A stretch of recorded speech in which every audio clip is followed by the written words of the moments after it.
միակ լուծումը հավաքական միասնական ճակատ ստեղծելն է։ Ուրիշ լուծում չկա։ Քանի որ խնդիրը ոչ թե պարլամենտ մտնելն է, ոչ թե պարլամենտում ձայներ ունենալն է, այլ շատ ավելի լուրջ է։ Եվ ամենևին չեմ գունավորում, ամենևին գույները չեմ մքացնում։ Կա մեր պետականության մնալու հարցը։ Մենք կամ պահպանում ենք մեր պետականությունը, ինքնիշխանությունը, կամ դառնում ենք վիլայեթային ենթակա երկիր Թուրքիայի եւ Ադրբեջանի միջև, նրանց վիլայեթության սահմաններում։ Այսինքն գոյապահպանական, գոյաբանական խնդիր, էգզիստենցիալ խնդիր է։ Հայ ժողովուրդը մնալու է որպես ինքնուրույն երկիր, թե դառնալու է կցորդ։ Եվ այս առումով է, որ ինչու եմ դա ասում, որովհետև այս իշխանությունների ամբողջ քաղաքականությունը տանում է դրան։ Մեզ զրկում են եւ անցյալից, եւ ցեղասպանության քննարկումից, եւ Ղարաբաղի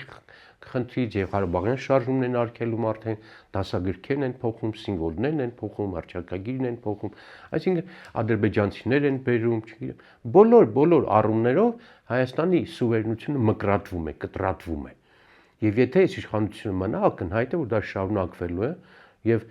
ոչ մեկը չէր կարող մտածել, ես 35 տարի, 40 տարի քաղաքականության մեջ եմ, որ Ադրբեջանի եւ Թուրքիայի իշխանությունները բաց աջակցություն հայտնեն Նիկոլ Փաշինյանին վերընտրվելու համար։ Սա աներևակայելի բան է։ Մեր հասարակությունը չպետք է ներեր այսպիսի բան։ Այսպիսի բան ընդհանրապես չպետք է Հայաստանում հայտ կար, բայց այսօր փաստ է, որ Ադրբեջանին ձեռք է տալիս, Թուրքիային ձեռք է տալիս Փաշինյանի ընտրությունը։ Ինչու համար շատ բարձ տրամաբանությամբ, որ ինքը կատարում է նրանց ցանկությունները։ Մեր ժողովուրդը սա կամ պիտի կուլ տա, ինքը լուծվի, տարալուծվի, կամ պիտի իմբոստանա եւ գնա ընտրությունների նոր վարչակազմ ընտրելու համար։ Սրա համար է նոր մեծ ընդդիմադիր կոնսոլիդացիոն դաշտ ստեղծելը անհրաժեշտ, կենսական։ Ուստի մենք գնում ենք դրան, պատրաստ ենք զիջողությունների, պատրաստ ենք համագործակցության, միայն թե ստացվի լայն կոնսոլիդացիա իշխանափոխություն իրականացնելու համար։